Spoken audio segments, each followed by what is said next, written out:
नमस्कार। कार्यक्रम ख़ास मुलाकात में आपका बहुत बहुत स्वागत है। लेकिन ये ख़ास मुलाकात कुछ अलग अंदाज की ख़ास मुलाकात है।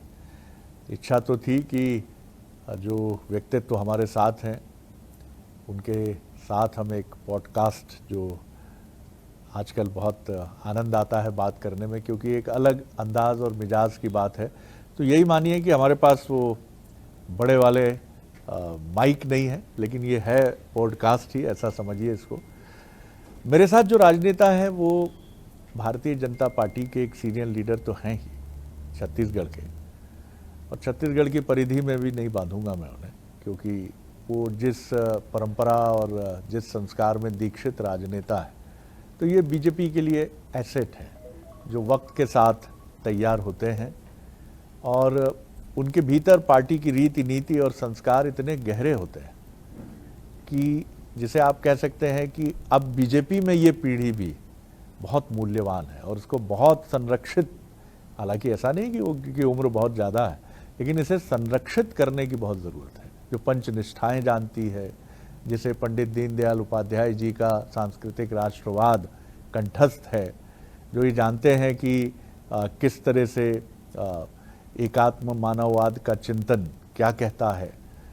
और सबसे महत्वपूर्ण बात है कि राजनीति की गरिष्ठता को वो अपनी पीठ पर लाद कर नहीं चलते हैं, क्योंकि पद जो है, वो पद का वेताल कई बार हमारी पीठ पर ऐसा लद जाता है कि हम जो हैं उसकी जगह एक अलग ही व्यक्तित्व हमारा हो जाता है।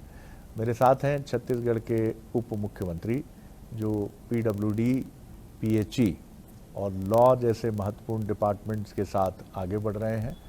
और निश्चित तौर पर इसमें जो प्रधानमंत्री का जल जीवन मिशन है वो उनके लिए एक बहुत प्रिय उनका भी सब्जेक्ट है। तो मुलाकात करिए। मेरे साथ हैं अरुण साव जी। बहुत स्वागत करता हूं अरुण जी आपका। शरद जी, आपको, आपके सभी दर्शकों को नमस्कार जी। और हमेशा की तरह आपसे बात करने का आनंद ही कुछ और है। जी। जिस प्रकार से बातें करते हैं आप, जिस प्रकार से विषय लेकर आते हैं, तो वो अद्भुत है। आज फिर एक बार मेरा सौभाग्य है कि आपसे बात करने का अवसर मिलेगा। आपको नमस्कार, आपका अभिनंदन और आपके माध्यम से आपके सभी दर्शकों को राम राम, जय जोहार। वाह, जय जोहार। अरुण जी, मैं आपको पीछे ले चलूँगा इस बातचीत में, और पीछे ले चलूँगा कि जब आपका अपना शहर, आपका अपना गांव, और वहाँ एक 15-16 वर्ष का किशोर जिसका नाम है अरुण, अरुण यानी सूर्य जी, वो जीवन को देख रहा है। तब उसे बड़ी बड़ी बातें नहीं मालूम है। घर में जनसंघ के प्रभाव से जो चिंतन दर्शन है वो सब कुछ है। लेकिन उस वक्त आप क्या सोचते थे, क्या देखते थे आगे जाना? घर में राजनीति की राहें बड़ी कठिन होती हैं। शायद घर में कभी ये भी बात होती हो कि पिताजी ने एक बड़ा चुनौतीपूर्ण दायित्व संभाला है। कैसे देखते हैं उस समय, उस किशोर के मन में क्या चिंतन और दर्शन होता था? शरद जी, बचपन से जो संस्कार और विचार मिले, वास्तव में मैं अपने आप को राजनीतिक कार्यकर्ता नहीं मानता हूं। वास्तव में एक सामाजिक कार्यकर्ता हूं। जरूरतमंद के लिए कुछ करना, समाज के लिए कुछ करना, देश के लिए कुछ करना, ये बचपन से संस्कार में आया जी। और वही करते करते कब राजनीति में भी वही करता हूं। और वो बालपन से देश और समाज के प्रति कुछ करने की जज्बा, जरूरतमंद के साथ खड़े होने का स्वभाव, और समाज में किस तरह से हम आगे बढ़ाएं समाज को, कैसे लोगों को प्रेरणा मिले, जी। ये बचपन से स्वभाव रहा है। और वही करते करते चाहे अखिल भारतीय विद्यार्थी परिषद के माध्यम से काम करने का अवसर आया हो, केवल और केवल रचनात्मक, सृजनात्मक काम और ऐसे विषय को लेकर काम करने का आनंद रहा है।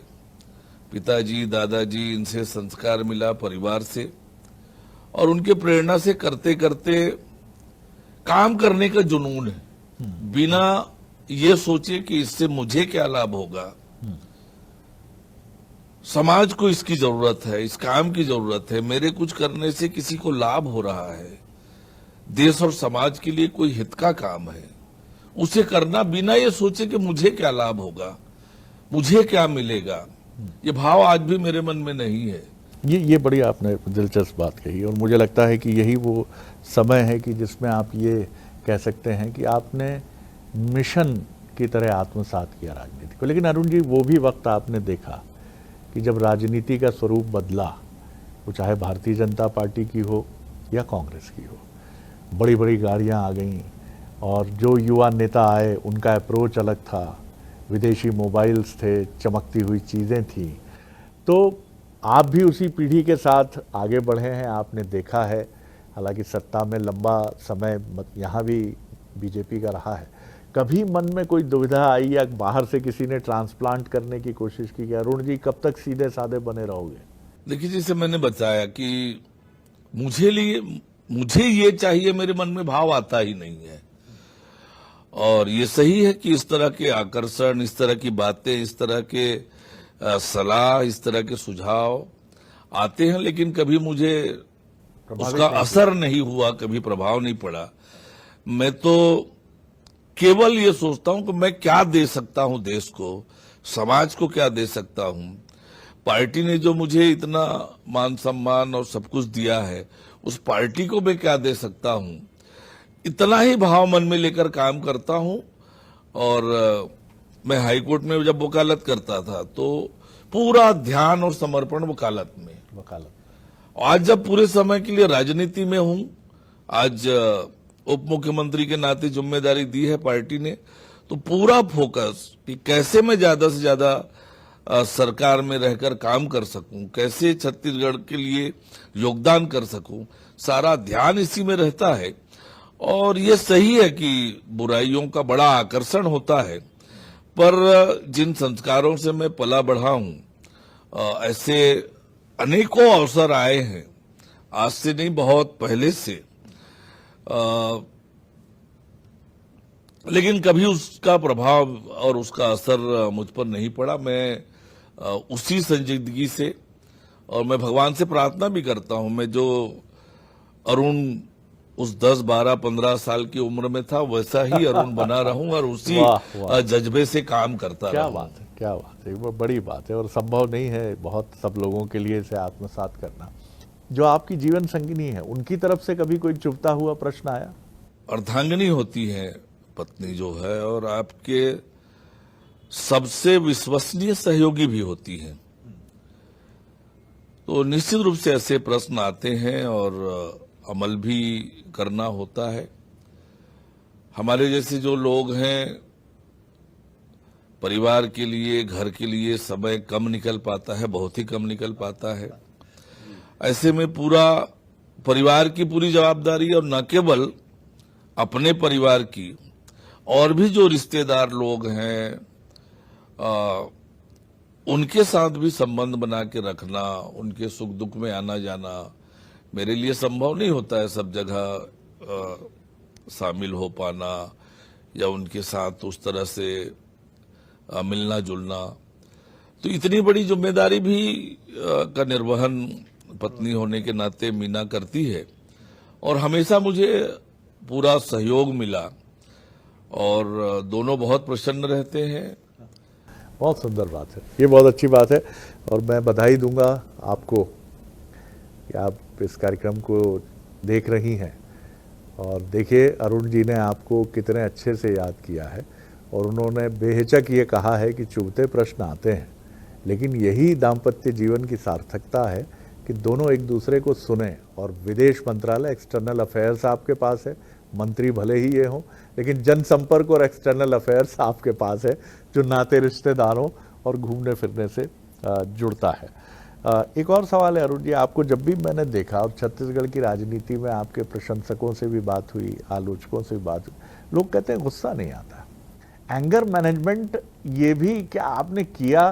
क्योंकि आज के दौर में गुस्से पर काबू पाने के चक्कर में ही व्यक्ति बीमार हो रहा है, तो 50 तरह की समस्याएं हो जाती, क्योंकि वो गुस्सा एक्सप्रेस नहीं कर पाता तो उसको घोल कर पी जाता है और इसमें कई विकृतियां थी। ये भी आपके मूल स्वभाव का हिस्सा है या आपने सीखा किसी घटना से? बचपन में जो संस्कार और विचार मिले और पढ़ाई के दौरान बताया गया था कि क्रोध विनाश का कारण होता है और ये मानवीय दुर्गुण भी है, और इसलिए मैं ऐसा नहीं कहता कि कभी गुस्सा नहीं आता है, पर कोशिश होती है कि गुस्सा ना करूं, सहजता से उसे लूं, जो बात आई है उसका मनन चिंतन करूं, उसको बहुत सहजता से उस काम को करूं। और ये सही भी है कि गुस्से में कई बार हम गलत बोल जाते हैं, गलत कर जाते हैं, उसका नतीजा गलत होता है, उसका परिणाम अच्छा नहीं होता। और इसलिए कोशिश तो मेरी होती है कि गुस्सा ना आए। गुस्सा आता किस बात पर है आपको? जब कोई बिल्कुल, आपने सही कहा कि कोई एकदम अनैतिक बात करे, कोई एकदम अनैतिक काम करे और आचार संस्कार विचार से बहुत दूर जाकर परे होकर कोई बात करे, तब गुस्सा आता है। और गुस्से को किस रूप में दिखाना यह भी महत्वपूर्ण होता है।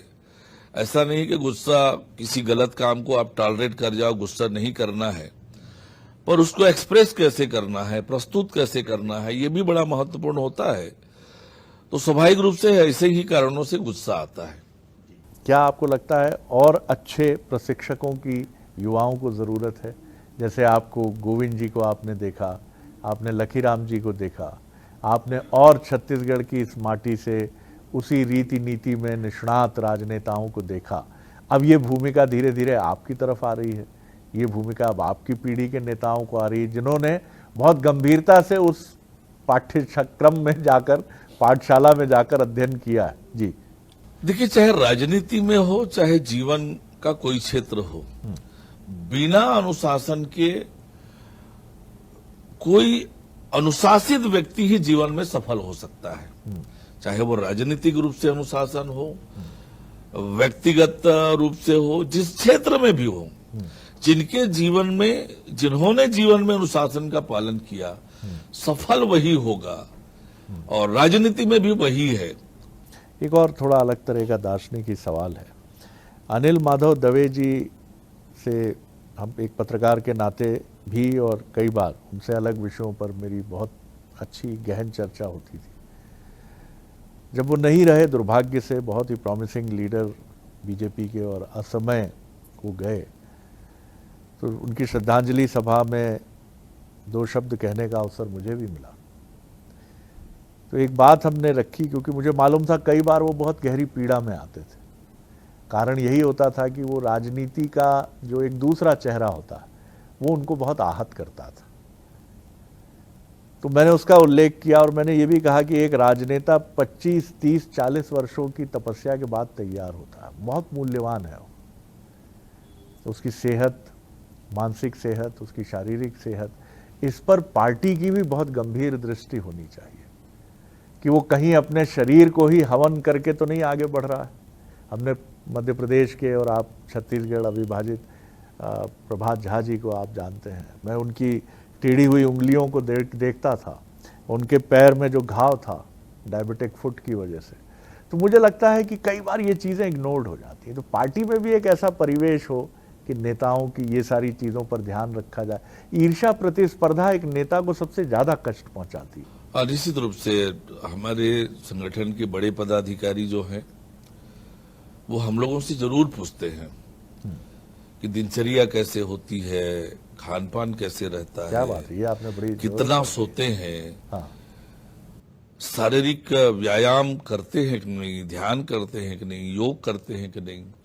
माननीय प्रधानमंत्री जी से लेकर हमारे संगठन के सभी बड़े पदाधिकारी समय समय पर इस विषय में हमें ताकीद भी करते हैं, आगाह भी करते हैं और सलाह भी देते हैं।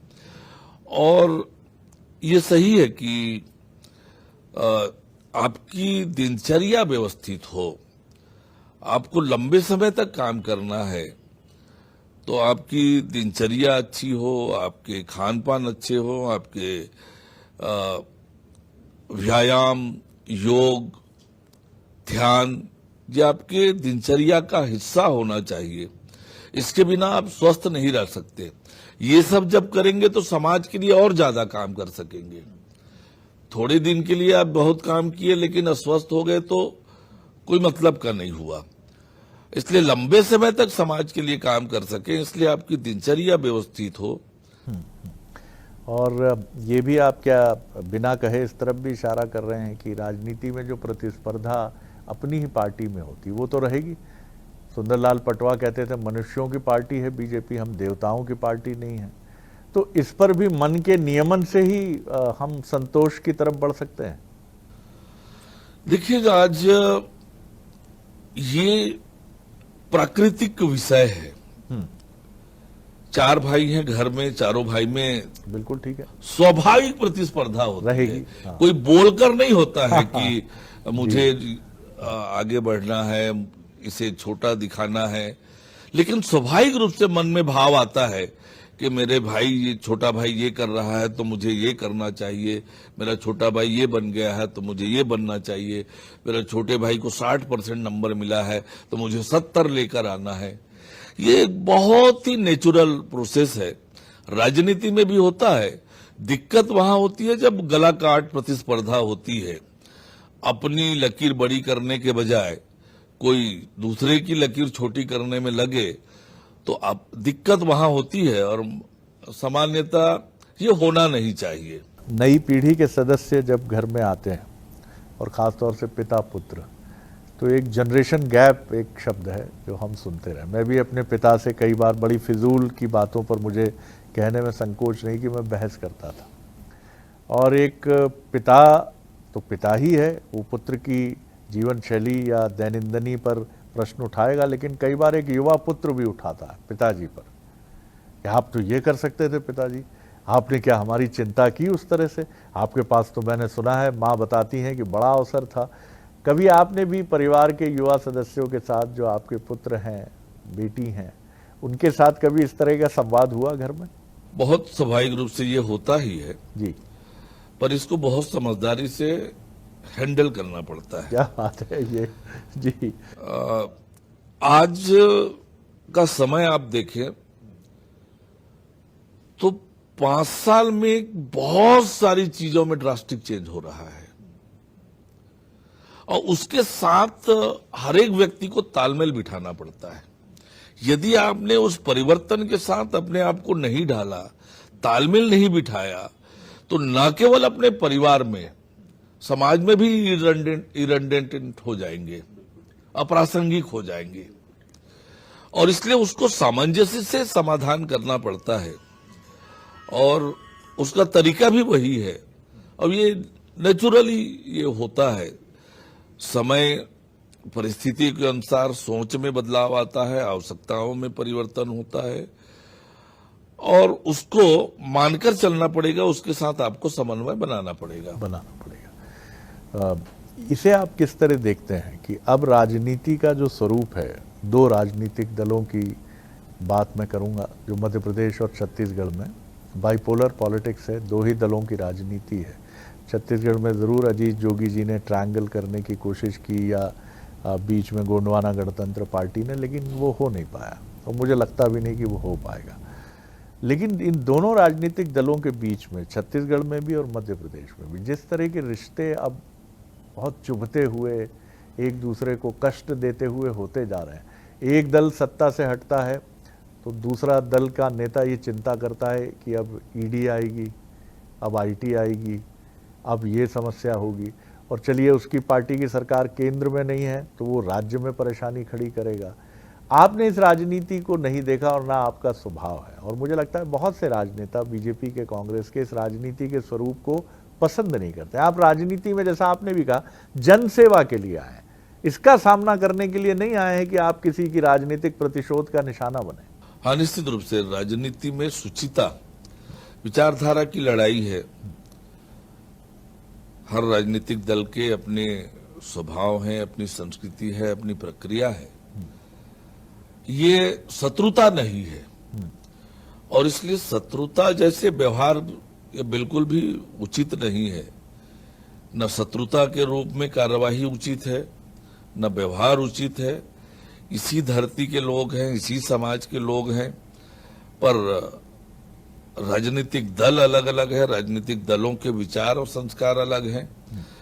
चुनाव के मैदान में खूब लड़े, वैचारिक रूप से खूब लड़े, पर जो शत्रुता का भाव, बैर का भाव, ये स्वस्थ लोकतंत्र के लिए उचित नहीं है। आज भारत दुनिया का सबसे बड़ा लोकतंत्र के साथ साथ सबसे पुराना लोकतंत्र भी है, और इसलिए राजनीति में इतनी शुचिता सबको बनाकर रखनी पड़ेगी। समाज में राजनीतिक दल और राजनीतिज्ञों का जो मान्यता है, जो प्रभाव है, उसको बरकरार रखने के लिए सभी को स्वस्थ लोकतंत्र के नाते राजनीति करना चाहिए।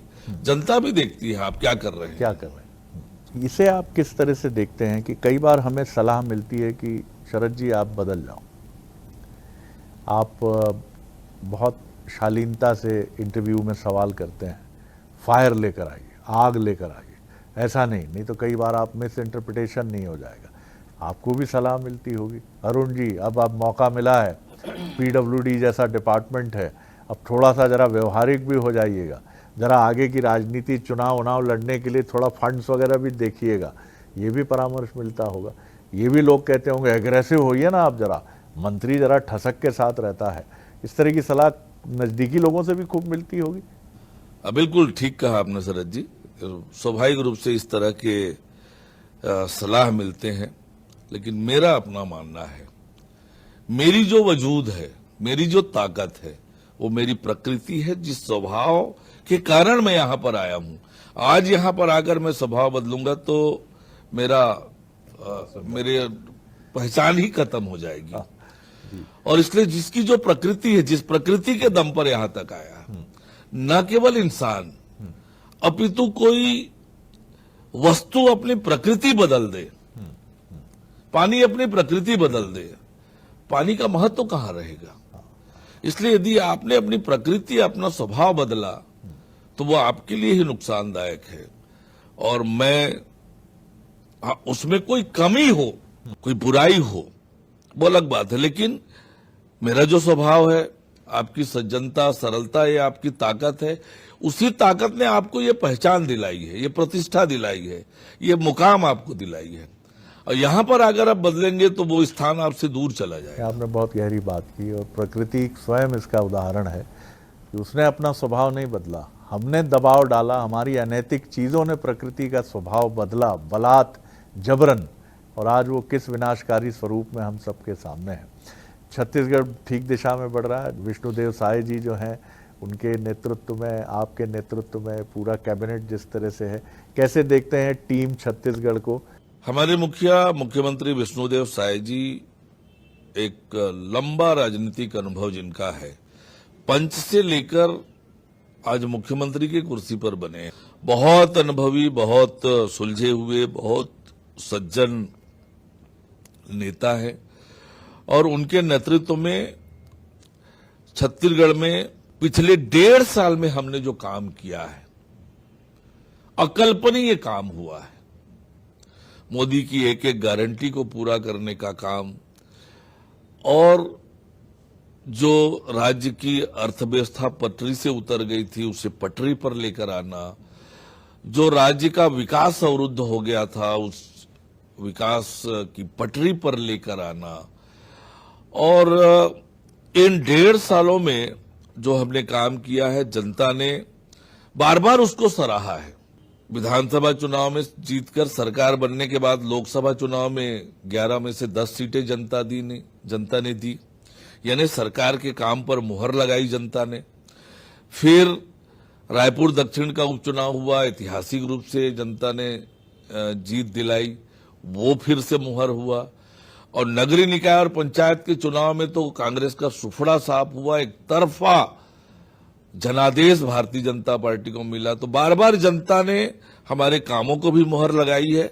और जब हम 1.5 साल के कामों के बारे में विचार करते हैं तो बहुत संतोष होता है कि हमने छत्तीसगढ़ को फिर से विकास की पटरी पर लेकर आए हैं, सुशासन की पटरी पर लेकर आए हैं और विकसित छत्तीसगढ़ इस विजन को लेकर काम कर रहे हैं। फिर से राज्य में बड़ी बड़ी संस्थाएं, बड़े बड़े उद्योग कारखाने लगने की दिशा में हम बढ़ रहे हैं और आमूलचूल परिवर्तन राज्य के नीति में हमने किया है ताकि छत्तीसगढ़ तेज गति से विकास की दिशा में आगे बढ़े।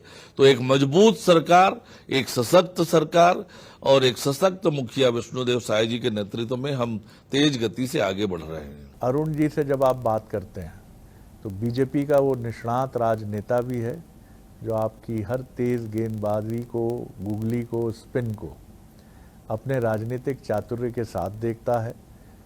हालांकि इस बातचीत में उन्होंने कई जगह, कई प्रसंगों में उन्होंने बहुत बड़े मन से चीज़ों को देखने के और उनको स्वीकारने की बात कही है, लेकिन वो सारे प्रसंग उनके निजी हैं।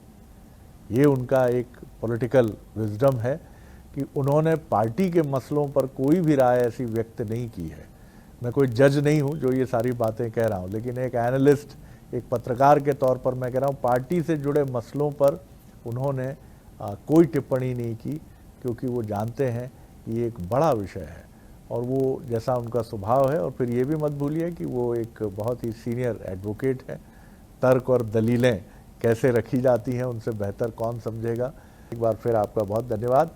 ख़ास मुलाकात में इतना ही। अगली बार एक और ख़ास पर्सनैलिटी को लेकर आपसे रूबरू होंगे। नमस्कार।